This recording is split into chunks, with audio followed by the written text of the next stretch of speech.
Una dura caída. Las primeras pruebas apuntan a una lesión ósea en la escápula. El primer maillot amarillo de la ronda gala es para el británico Adam Yates. Te quedas aquí en COPE escuchando lo que viene. COPE, estar informado.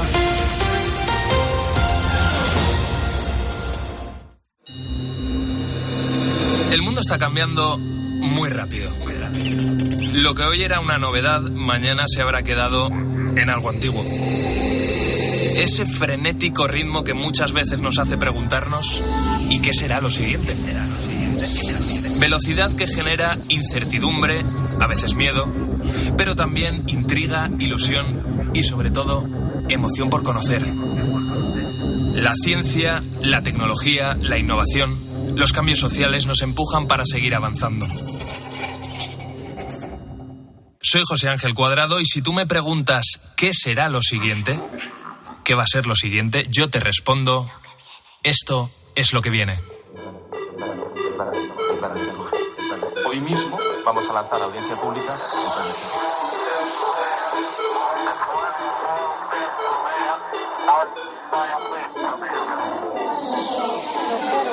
Cero emisiones de CO2 en 2050.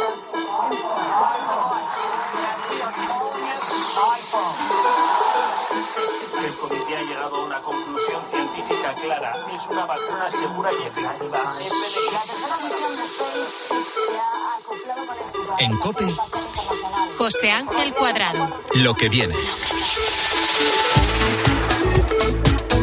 Se cree que el calzado existe aproximadamente desde el Paleolítico, 10.000 años antes de Cristo. Eran solo de cuero y solo para algunos, porque en ese entonces el zapato no se utilizaba para proteger los pies, sino que era como una especie de símbolo que marcaba la diferencia entre las personas, quién tenía un rol más importante que otro. Dicen los que saben que hay que dar al menos 10.000 pasos al día para llevar una vida saludable, es decir, 310.000 pasos al mes, o casi 4 millones al año, o unos 305 millones a lo largo de nuestra vida. Fíjate si son importantes los pasos. Ya se usaban hace 10.000 años y los vamos a seguir usando esos zapatos en el futuro. ¿Pero cómo serán? ¿Qué tal? ¿Cómo estás? Yo soy Álvaro Sáez y hoy en Lo que viene, entre otras cosas, vamos a descubrir cómo van a ser esos zapatos que usaremos en el futuro.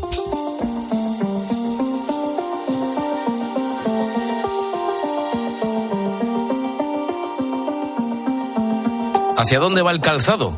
¿Qué investigan los que se dedican a esto? Bueno, pues por un lado está el uso de materiales avanzados, está por supuesto el confort y la salud y, cómo no, esa industria digital, ese mundo digital que va atrapando todos los sectores. También el del calzado va a estar metida dentro de este sector. ¿Cambiarán de aspecto? Seguro. ¿Harán que caminemos más? Pues no lo sé. ¿Nos prevendrán de enfermedades? Espero. En España hay muchas personas que pasan el día a día en un laboratorio investigando cómo va a ser ese calzado del futuro en el Centro Tecnológico del Calzado, en INESCOP, y una de ellas es Francisca Arán, que es la coordinadora de I+D. Paqui, ¿qué tal? Bienvenida a Lo que viene. Pues muchas gracias, Álvaro. 10.000 años. Encantada de estar contigo. 10.000 años llevamos usando zapatos y seguimos evolucionando con todo esto. ¿De verdad se necesita tanto tiempo, tanta investigación para un zapato? Pues sí, porque el calzado es un elemento, como tú has comentado, muy importante en nuestras vidas y en nuestra calidad de vida, en nuestra salud. Entonces, eso requiere de investigación, por supuesto. Lo que seguro cambia en los zapatos, y lo hemos visto a lo largo de los años, es, por supuesto, su diseño. Pero, ¿qué más, no? Si tuviéramos que hacer una radiografía de un zapato, ¿de qué estaría compuesto? Pues, a ver, es una pregunta compleja, pero yo diría que vamos hacia el desarrollo de un calzado inteligente, fabricado a partir de materiales también inteligentes, que se adapte en cada momento a las necesidades del usuario, fabricado de forma sostenible y responsable, con el menor impacto ambiental, por supuesto, pero fabricado también de forma competitiva, ¿no? De forma que sea viable su fabricación y, por supuesto, pues como ya hemos dicho, que maximice también nuestra calidad de vida, nuestra salud, y que nos permita, como también bien has dicho, practicar hábitos de vida saludables. Claro.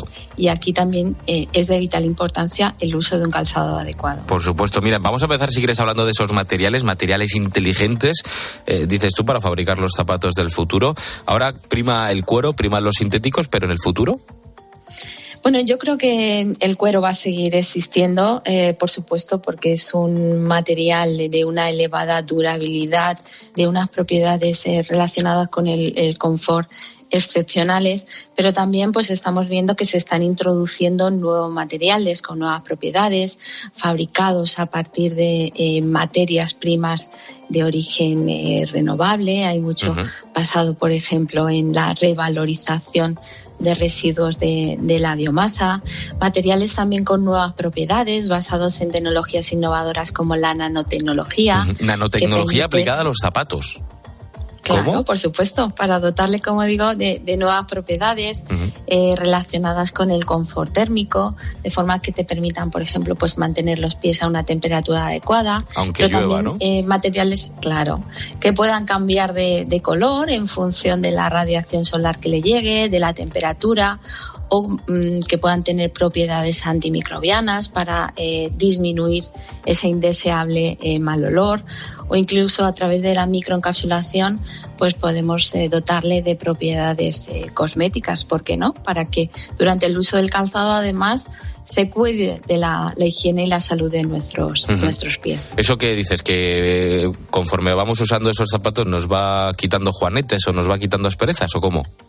Bueno, no llegamos a tanto, porque la cosmética, digamos, no llegaría a tanto, eso ya sería un milagro, pero sí que pueden ir liberando sustancias que contribuyan a esa salud.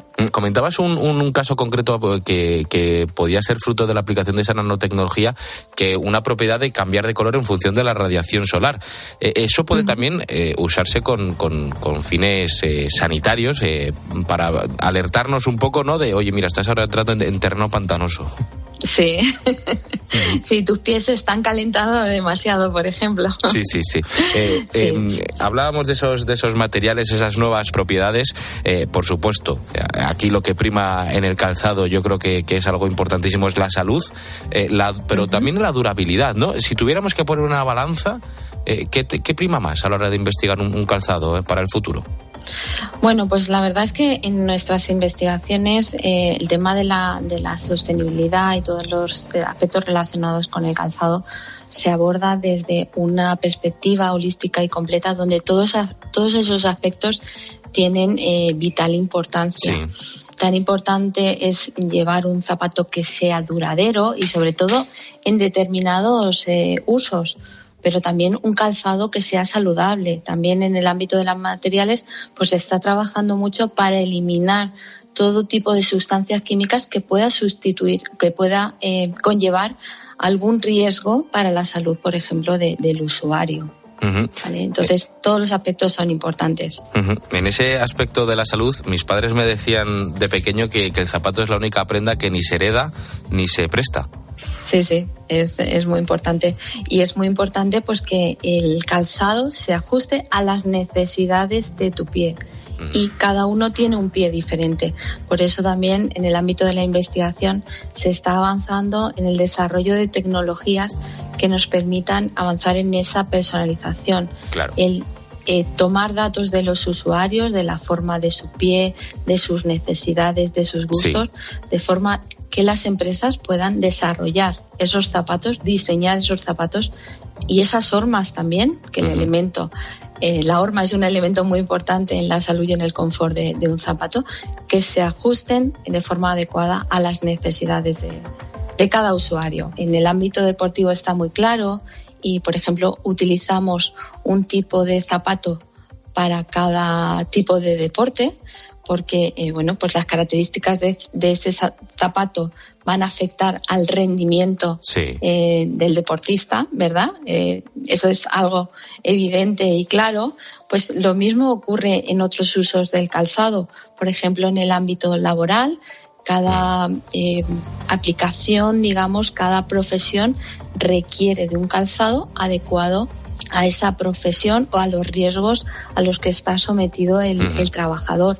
Y en el ámbito pues de nuestro día a día, en el ámbito casual igual, pues necesitamos un calzado, por ejemplo, pues para practicar hábitos saludables como el caminar durante un largo periodo de tiempo, pero también, ¿por qué no?, llevar un calzado confortable en otros momentos más lúdicos, ¿no?, donde queremos sentirnos guapos y en ese caso pues las mujeres nos gusta llevar el zapato de tacón. Claro, aquí la estética tiene un papel fundamental, ¿no?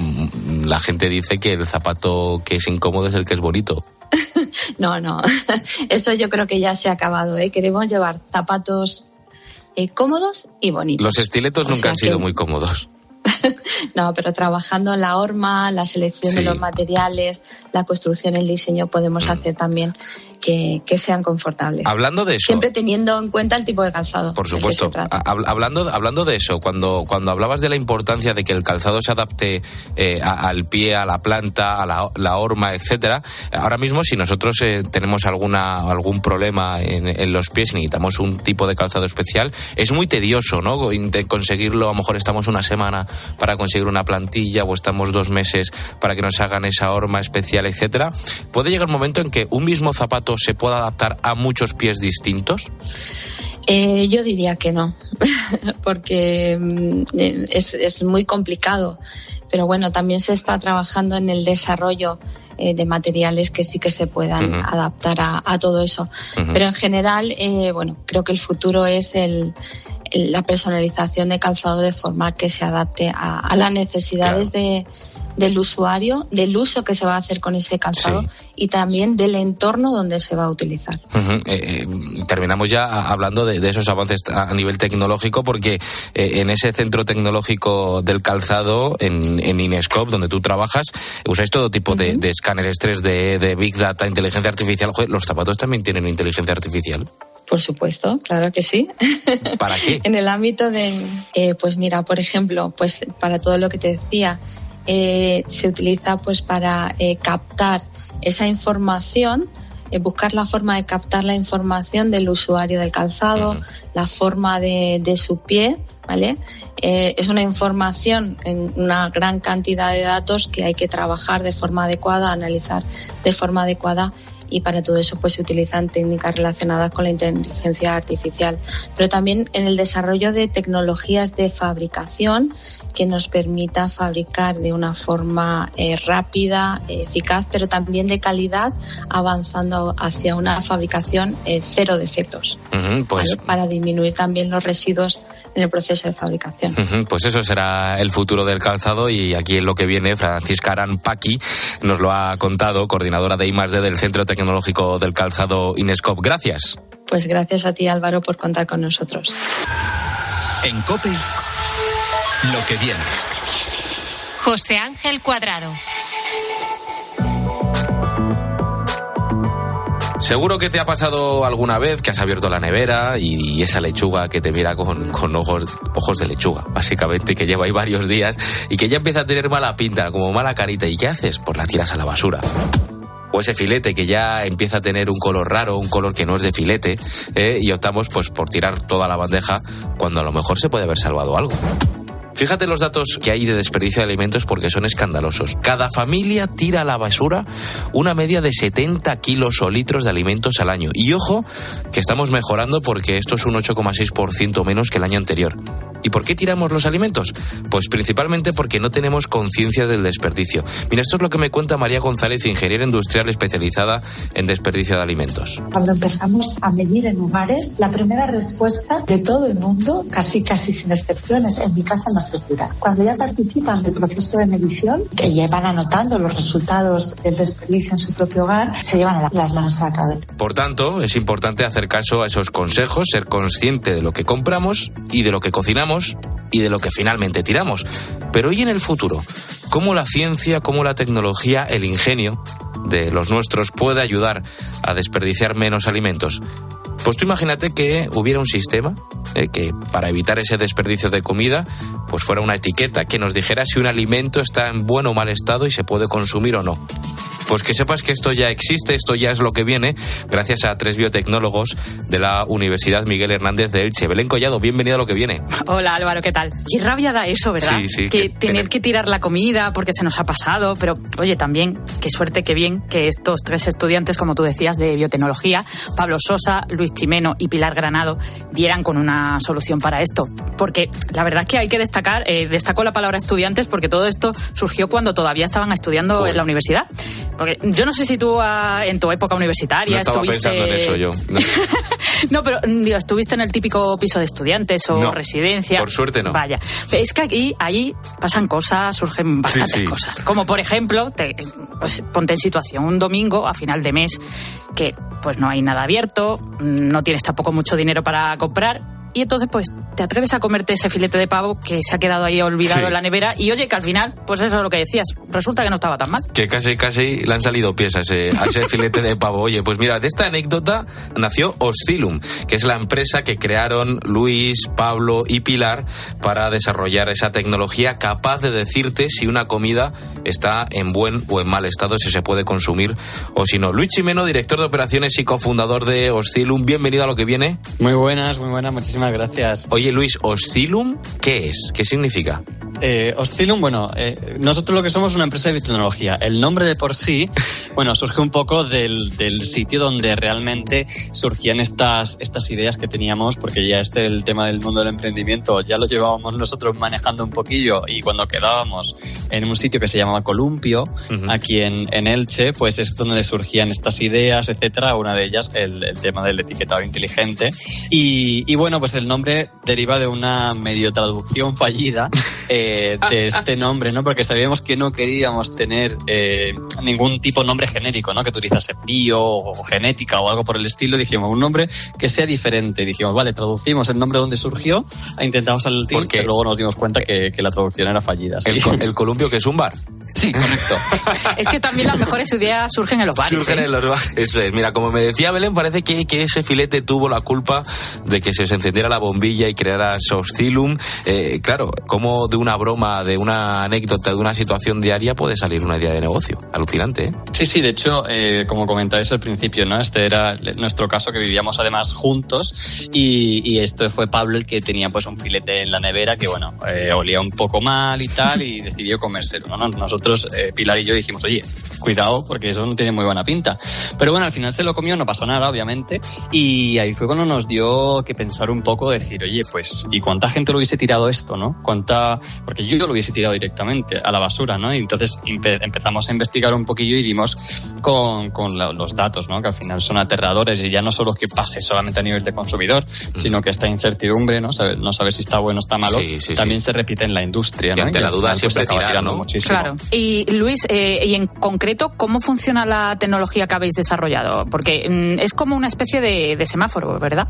Correcto, sí. Nosotros básicamente lo que hacemos es utilizar la metabolómica, que básicamente consiste en ver qué moléculas emite la carne, la fruta, cualquier producto conforme pasa el tiempo, y luego lo que hacemos es diseñar unos sensores, que básicamente son unos componentes químicos que cuando detectan específicamente esas moléculas cambian de color, ¿no? Entonces nuestra tecnología va pasando desde un amarillo cuando está fresco hasta pasando por un verdecillo para indicar que se lo coma rápido antes de que llegue al azul, que ya ahí sí se tendría que descartar.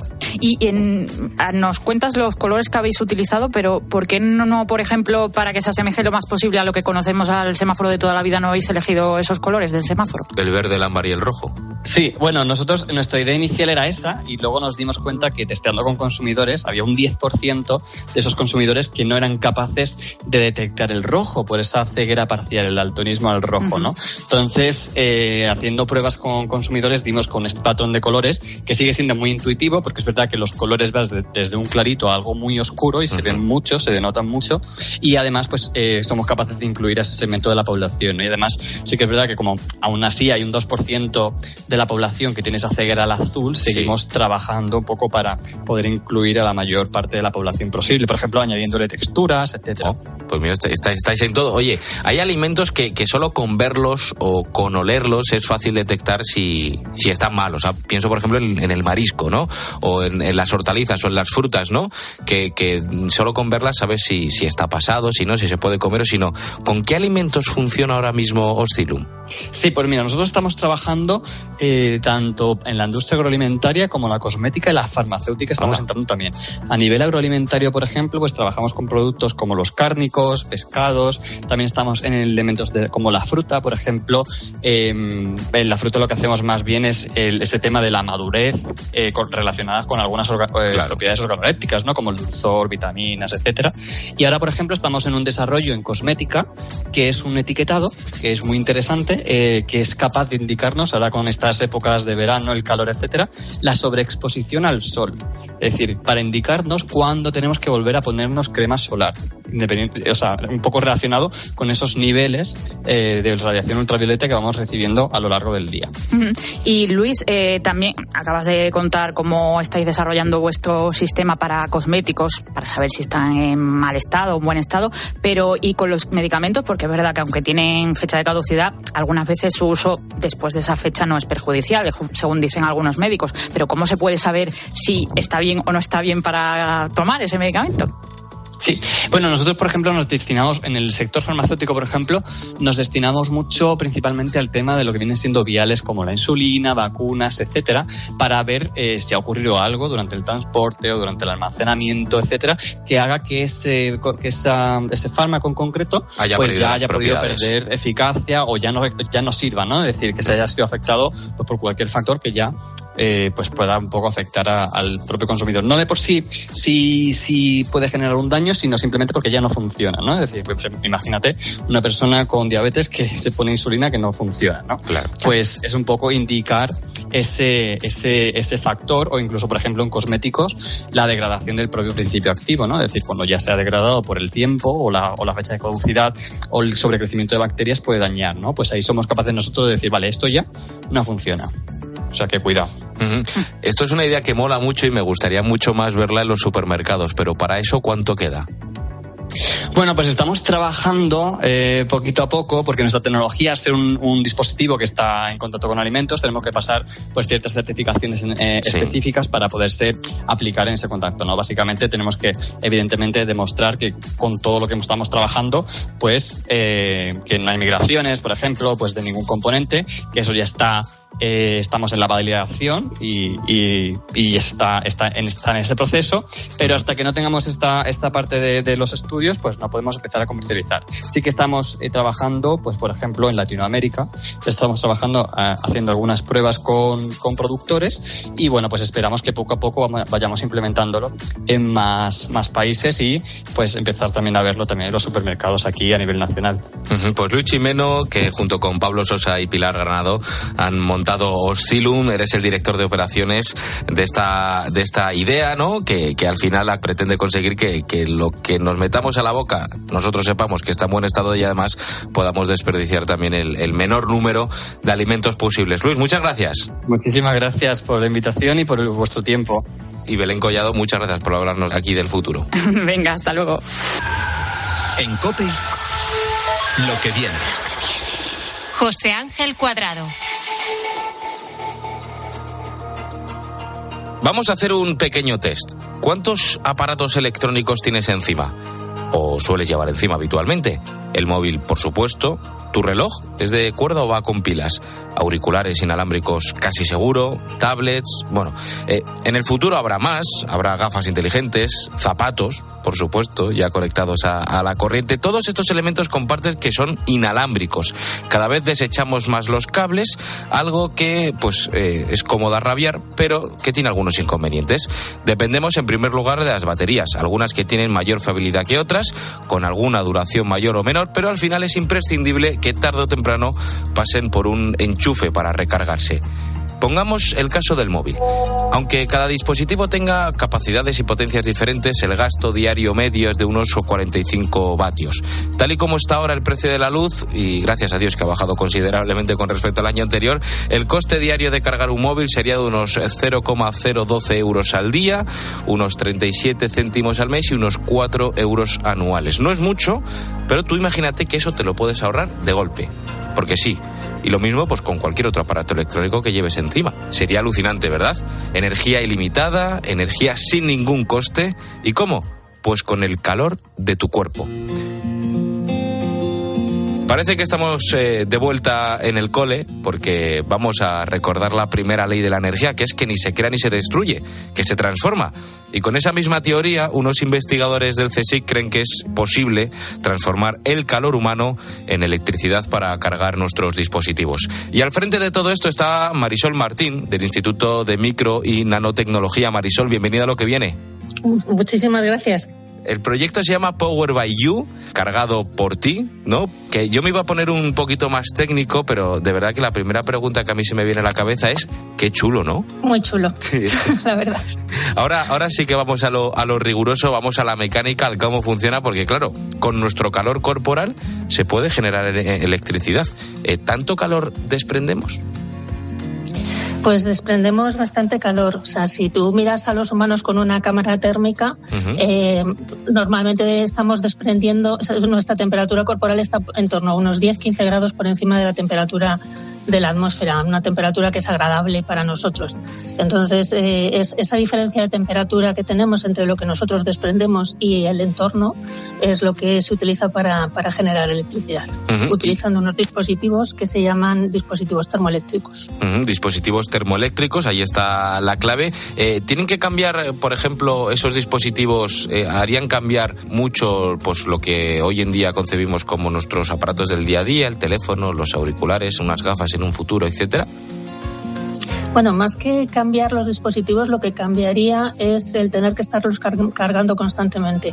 O sea, la idea que tenemos con este proyecto es que a partir de esa diferencia de temperatura que tenemos entre nuestro cuerpo y el ambiente, que podamos generar suficiente energía como para que las baterías estén continuamente cargándose con nuestro calor corporal o con nuestro movimiento. Entonces, de esa manera, si la batería está siempre cargada, el dispositivo siempre va a poderse utilizar y no tienes que cargarlo.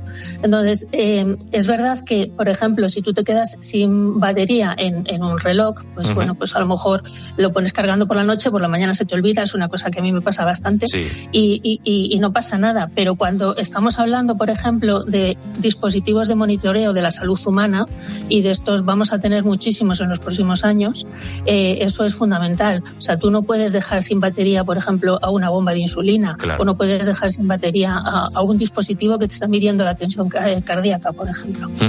Por tanto, vamos al capítulo de las aplicaciones. Claro, estábamos aquí hablando simplemente de la comodidad que puede ser tener nuestro día a día resuelto sin tener que preocuparnos de cargar el móvil por las noches, pero también tiene una aplicación desde el punto de vista de la salud, ¿no?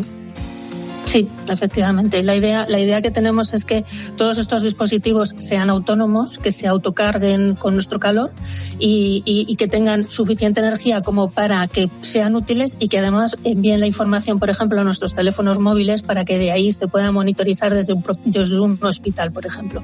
Todo esto se llama el Internet de las cosas. Y entonces, para todo eso vamos a tener un montón de dispositivos de cara a futuro, un futuro no muy lejano.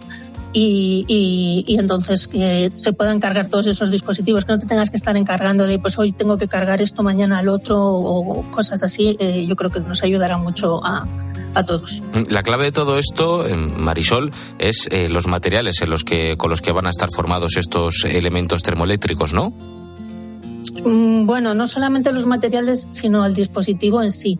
O sea, para que podamos aprovechar el calor del cuerpo humano, necesitamos que el dispositivo sea flexible, que se pueda poner, o sea, se amolde a la superficie de nuestro cuerpo, y ahora mismo no existen ese tipo de dispositivos. Entonces, lo que queremos hacer con el proyecto es generar ese tipo de dispositivos que además sean biocompatibles, que nos lo podamos poner, o bien sea, por ejemplo, la propia pulsera del reloj para dar energía al reloj, o una camisa o algo que puedas llevar encima y que coja ese calor y lo genere electricidad. ¿La propia ropa también? Sí. Decías que todo esto podría ser una realidad en un futuro no muy lejano. ¿Cómo de no muy lejano? Bueno, en el proyecto lo que nosotros tenemos planteado es que generaremos un prototipo funcional de aquí a 4 años. Aquí en Lo que viene nos gusta de vez en cuando pensar a lo grande, y yo pienso en tu tecnología aplicada, por ejemplo, en las ciudades del futuro. ¿Seríamos capaces de diseñar una estructura urbanística que sea capaz de recoger el calor corporal de todos sus ciudadanos que van paseando y hacer que, por ejemplo, pues no se necesite electricidad para encender las luces o los semáforos? No, pero sí para poder dar energía a varios dispositivos. En el grupo tenemos ahora mismo otro proyecto donde estamos desarrollando unos materiales que se llaman enfriadores radiativos, y entonces estos materiales, si tú los expones a la luz solar, sí, te generan un gradiente de temperatura. Entonces la idea es, si podemos utilizar esos materiales, que los podemos, por ejemplo, poner encima de un cubo de basura, por ejemplo, y de tal forma que el sensor mida cuándo se llena ese cubo de basura o cuándo se llena la papelera, o se pueden hacer rutas inteligentes de recogida de residuos por parte de los ayuntamientos, por ejemplo. O sea, se pueden hacer un montón de sensores a partir de estas tecnologías que estamos desarrollando para hacer las cosas más inteligentes. En vuestro equipo también habéis desarrollado una idea algo parecida, que es utilizar el calor también que desprenden los tubos de escape de los coches para generar electricidad para el propio coche, ¿no? Sí, efectivamente. Eso fue un proyecto anterior que ya finalizó. Hicimos un prototipo y lo que hace es que utiliza la diferencia de temperatura. Normalmente los gases del tubo de escape de un coche después del catalizador están a unos 400 grados centígrados y la diferencia entre esos 400 grados centígrados y la atmósfera que está alrededor nos permitía generar electricidad para alimentar la batería. Y luego hay otro experimento que tiene que ver con grifos de cerveza congelados. Sí. Bueno, eso más que un experimento fue un desarrollo que hicimos para una empresa española, que tenían un pequeño problema, y era que no sé si lo habéis visto, pero los grifos de cerveza que están escarchados por fuera, pues resulta que para poder escarchar el grifo necesitas estar a -3 grados, pero a esa temperatura se congela la cerveza. Claro. Entonces, lo que tenían que hacer era tener 2 dispositivos debajo de la barra del bar que son bastante voluminosos y desprenden muchísimo calor, para 1, enfriar la cerveza, y 2, enfriar el grifo. Entonces lo que nosotros hicimos fue unos dispositivos que se ponían en los propios grifos y entonces escarchaban el grifo sin necesidad de tener ese segundo dispositivo debajo de la barra del bar. Transformabais ese calor que se necesitaba para esa energía que se desprendía para enfriar el propio grifo. Oye, pues qué guay. La ciencia también sirve para hacer de este mundo algo más sostenible, pero también para que tengamos la cerveza fría. Sí, algo más divertido. Pues Marisol Martín, investigadora del Instituto de Micro y Nanotecnología, qué alucinante es todo esto, esa posibilidad de cargar nuestros dispositivos electrónicos del día a día solo con nuestro calor corporal. Gracias por hablarnos aquí en Lo que viene del futuro. Pues muchísimas gracias a vosotros. En COPE, Lo que viene. José Ángel Cuadrado.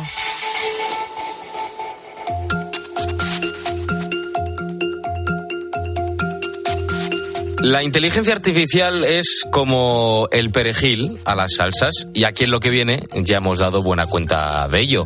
Está en la domotización de los hogares, está en el mundo de la medicina. Hemos visto cómo muchísimas empresas de recursos humanos ya lo usan para hacer sus propios procesos de selección de personal.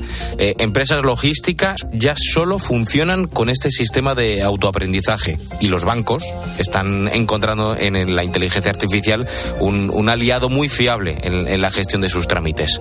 Atento al dato, el 9% de las empresas de España ya usan inteligencia artificial, y en el futuro es dentro de 2 años, en 2025, va a aumentar hasta el 25%. Pero es que estos cambios tan vertiginosos, como es normal, también generan desconfianza. En Italia, por ejemplo, desde el pasado mes de marzo, ChatGPT está totalmente bloqueado porque, según Italia, infringe la ley de protección de datos del país. Pero es que si analizamos datos más globales, según la Universidad de Stanford, sobre la propia inteligencia artificial, asegura que 3 de cada 5 personas desconfía en los sistemas de inteligencia artificial, y concluye que esto está provocado por su mal uso ético. Claro, tú a una máquina pues le puedes pedir muchas cosas: que te cocine, que te limpie la casa, que te encuentre una aguja en un pajar prácticamente, pero que piense, que tenga valores, que haga juicios éticos, eso a mí se me antoja complicado. El ser humano por naturaleza se fía más de lo que conoce y de lo que comprende que de lo que no. Yo, si hago un testeo rápido a mi alrededor, salvo 2 cocos amigos míos del colegio, ninguno sabría explicarme cómo funciona la inteligencia artificial. Y yo creo que incluso por muy bien que se me explique, sería muy complicado comprenderla. Y precisamente en eso, en entender y explicar la inteligencia artificial, es a lo que dedica Natalia Díaz Rodríguez su trabajo de investigación. Natalia, bienvenida a Lo que viene. Muchas gracias. ¿Tú te fías de la inteligencia artificial? Ni yo me fío. Ya me he sentido traicionada algunas veces. Ahora me cuentas exactamente qué, porque eres profesora de inteligencia artificial explicable y fiable, y tú misma dices que no te fías de la inteligencia artificial porque ya te ha traicionado. Sí, muchas veces empieza la gente a a escribirte, o gente que se aburre usando contenido generado por modelos generativos. Empiezas a ser muy realista, pues a veces te hace dudar de si es contenido generado por un humano o por una máquina. Entonces, claro, tenemos que empezar a desarrollar criterios objetivos y una mentalidad crítica, porque ya están ubicuos estos servicios y accesibles a todo el mundo. ¿Te han copiado un examen con ChatGPT o qué? Pues de hecho yo ya animo a mis estudiantes a que usen la herramienta y que desarrollen esa mentalidad crítica, porque sabiendo que está aquí es una tontería ocultarlo o no reconocer que se puede usar, sino que debemos...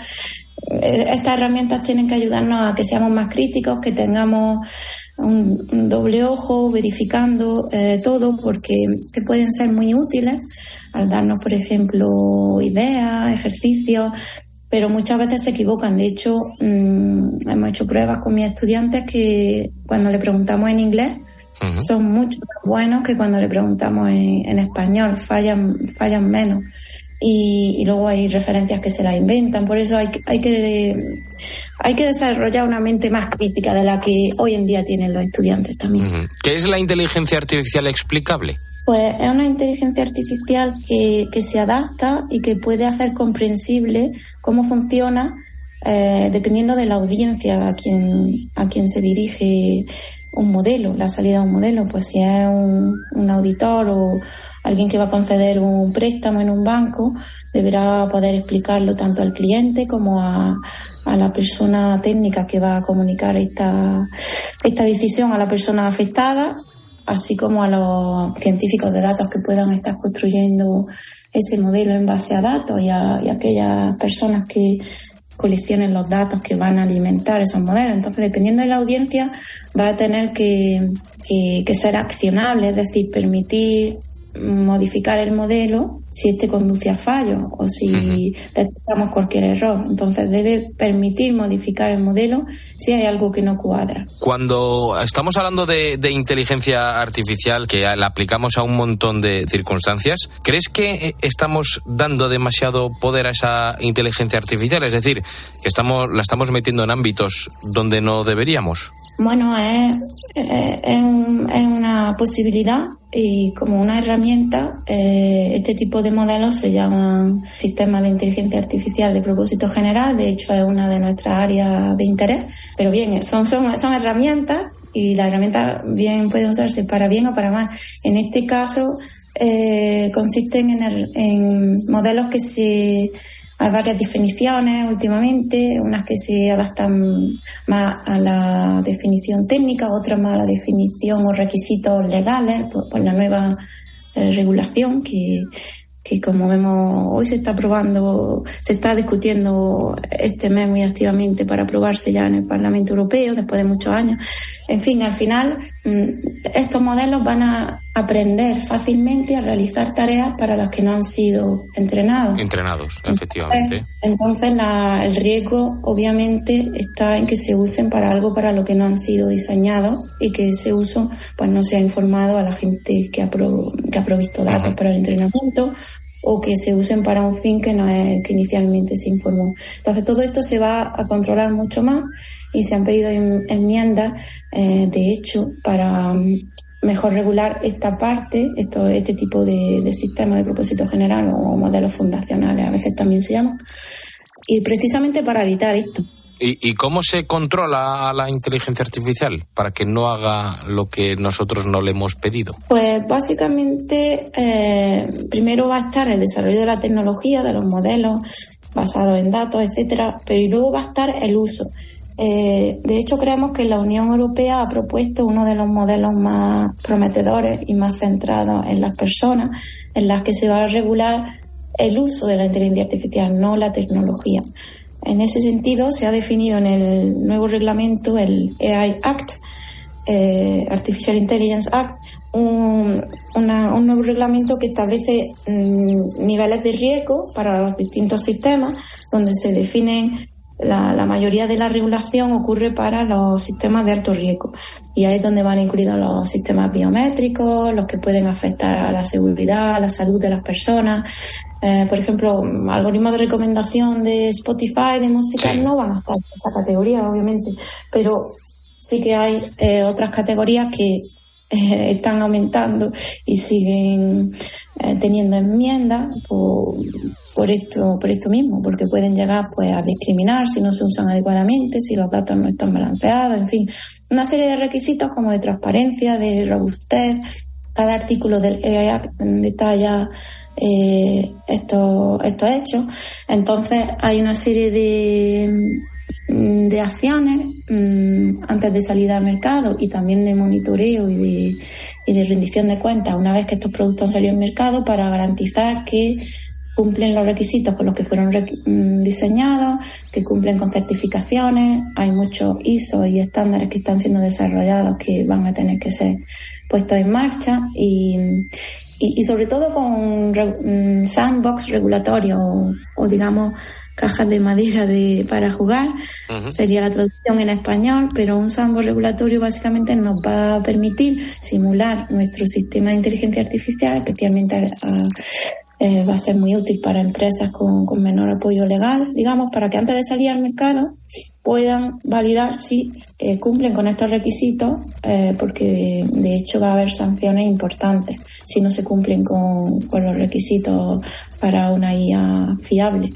Decías una palabra que me ha despertado cierta curiosidad, y es que la inteligencia artificial puede llegar a discriminar en su toma de decisiones.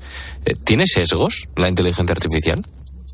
Todo va a depender de los datos. Si los datos no son de calidad, no solamente representan, como en muchos casos se ha demostrado, pues a lo mejor el típico hombre blanco, americano, norteamericano, no se representan minorías, mujeres, diferentes etnias, razas, pues obviamente cuando el modelo se ejecute en tiempo real, en datos que no ha visto, va a estar secado. El modelo no tiene por qué estar secado, pero si los datos de entrenamiento no tienen la calidad óptima, pues va a ser muy fácil que acabe discriminando, y por ello son las personas quienes tienen que estar en última instancia como supervisores de estos algoritmos, y la regulación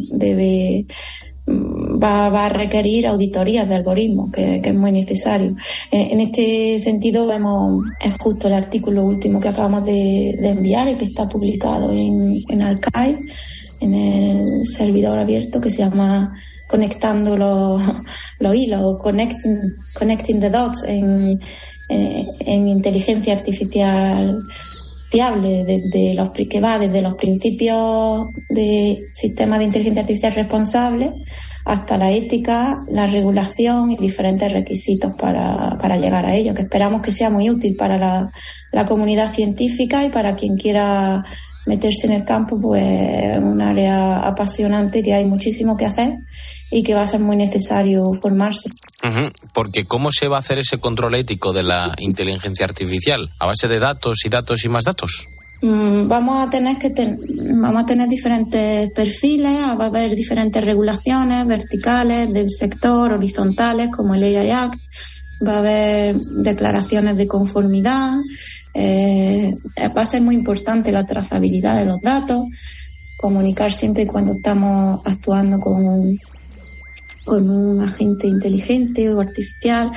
En fin, todo esto se ha detallado en este artículo que acabamos de enviar, que ha sido trabajo duro y en el que no solamente tenemos la perspectiva tecnológica, sino también desde el punto de vista filosófico. Hay problemas muy relevantes que tratar también, y la inteligencia artificial pues puede ayudar a otros problemas. Claro, porque como cambio climático, otras cosas urgentes, pero básicamente nos referimos a todos los artículos que requieren declaraciones de conformidad, requisitos extra de transparencia, etcétera.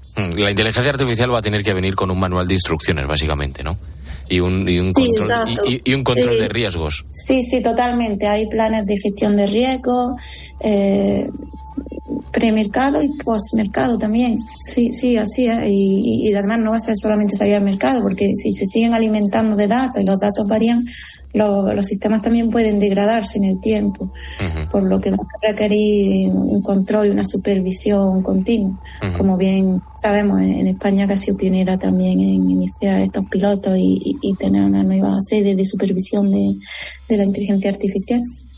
Y en esa supervisión de esos datos, de ese control que se tiene que y se deberá aplicar a la inteligencia artificial en el futuro, si seguimos al ritmo al que vamos, pues dedica su tiempo Natalia Díaz Rodríguez, que es profesora en la Universidad de Granada en inteligencia artificial fiable y explicable. Gracias por hablarnos del futuro aquí en Lo que viene. Muchísimas gracias a vosotros por la invitación. En COPE, Lo que viene. José Ángel Cuadrado. Hace cosa de un mes te contábamos aquí en COPE la historia de Julieta. Y antes de despedirme de ti, quiero contarte una importante novedad. Esta pequeña ha cumplido ya su primer año de vida, pero nació con 23 semanas de gestación y un peso, ojo, 500 gramos. Cuando se puso de parto, a su madre, Rosa, le dieron muy poquitas esperanzas. Empiezo con contracciones y es cuando me pongo de parto. Yo ya entro en la semana 23 y 3 días de gestación. Me dicen que no es viable, pero Julieta se agarra a la vida y dice que ella quiere vivir. Y Julieta se agarró a la vida, dice su madre Rosa. Ella ha salido adelante y lo ha hecho sin secuelas, pero no todos los bebés prematuros extremos, que son los nacidos con 6 meses de gestación o menos, corren la misma suerte. Cada año se producen unos 25.000 nacimientos en Europa por debajo de las 28 semanas de gestación, y aunque la tasa de supervivencia y de secuelas de algún tipo han mejorado mucho para aquellos bebés nacidos a partir de la semana 27, para los que están por debajo de la misma, la situación apenas ha variado. Pero esto podría cambiar en los próximos años, porque un equipo de investigadores del BC Natal, formado por el Hospital Sant Joan de Déu y el Clínic de Barcelona, han conseguido crear un prototipo de placenta artificial. Un proyecto que en su primera fase ha conseguido mantener con vida a un feto animal, de una oveja concretamente, durante 12 días seguidos. Y esas casi 2 semanas más suponen mucho cuando se habla de pasar de las 23 a las 25 semanas de vida o de las 25 a las 27. Elisenda Isarc es la coordinadora del proyecto. Que es el espacio donde ponemos al feto y lo dejamos protegido del medio exterior y que está en un medio líquido, de flota y se puede desarrollar de forma correcta. Después tenemos la parte de la circulación extracorpórea, que es la parte que le da esa función de la placenta, es decir, oxigena la sangre, le aporta los nutrientes, las hormonas, todo lo que necesita el feto para desarrollarse. En la primera fase del proyecto, que comenzó hace unos 2 años y medio, consiguieron mantener a ese feto animal en esa placenta artificial durante 12 días, algo que para un bebé de 23, 24, 25 semanas supone mucho. ¿No? Los órganos no están maduros, los pulmones, el intestino, así que a pesar de que tú intentes forzar su funcionamiento, pues estos no funcionan correctamente y pueden haber pues complicaciones. Darle 2 semanas a ese órgano para que siga madurando y se reducen las secuelas y se aumenta la tasa de supervivencia, pues en 2 semanas te diría pues que es alrededor del 20-30% de aumento de la supervivencia. Un 20 y un 30% que para muchas familias es lo más. ¿Y cuándo va a llegar esto? ¿Cuándo vamos a poder tener esta técnica, esta placenta artificial en nuestro día a día, en los hospitales de nuestro país? Bueno, todavía queda un poquito, pero la manera en la que Elisenda y todo su equipo hablan del proyecto hace que nos llenemos de optimismo. Tenemos la esperanza de que en 2-3 años tengamos listo un prototipo que cumpla, ¿no? Pues los requisitos, ¿no? Que sea seguro, que se pueda utilizar, y luego se tendrán que hacer primero pruebas muy específicas, estudios pilotos. O sea, no sabemos cuándo va a llegar, pero creemos que sí que va a ser una realidad en la próxima década.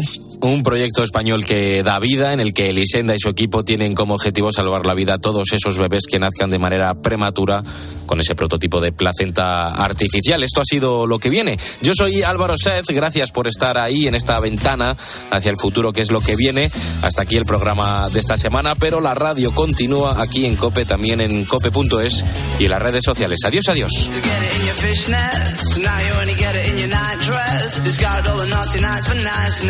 In a very common crisis, everything's in order in a black hole. Nothing seems to pity is the past though. That Bloody Mary's like an El Tabasco. Remember when you used to be a rascal? Oh, the boys are slag.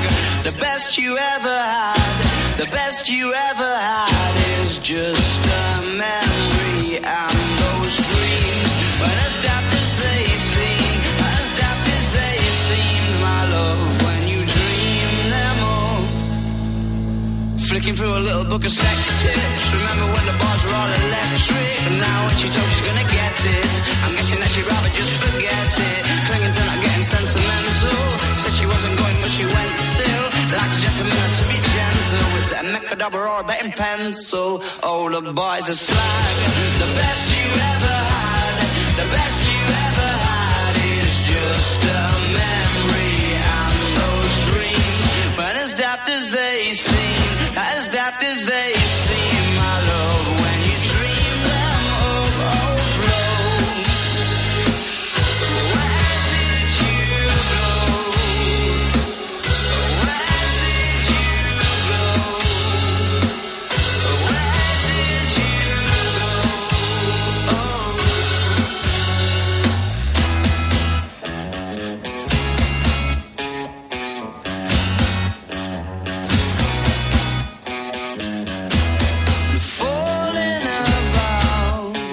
You took a left off last life lane, just sounding it out, but you're not coming back again.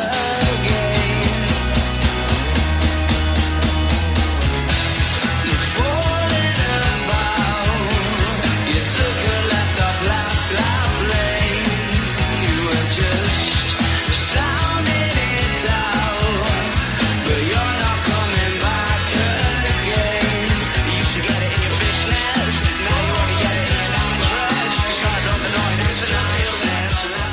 Según el EGM, la linterna de COPE crece en el último año un 4% de audiencia. En los próximos minutos quiero poner el foco en este tema. Y 900.000 personas elegís a Ángel Expósito para terminar el día teniendo todas las claves de la actualidad. Justo en la frontera entre Rumanía y Ucrania. Es cruzar el Danubio. Estamos ya en Ucrania. Por eso te decimos, gracias por confiar en nuestra forma de hacer radio y en nuestro equipo de comunicadores. Piso, casa, adosado, chalet, apartamento, primero, tercero, ático.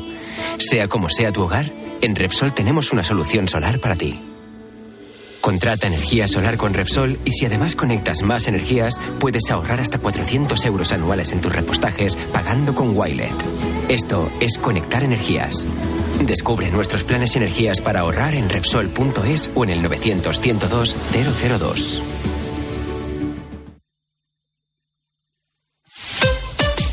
Escuchas COPE. Y recuerda, la mejor experiencia y el mejor sonido solo los encuentras en cope.es y en la aplicación móvil. Descárgatela.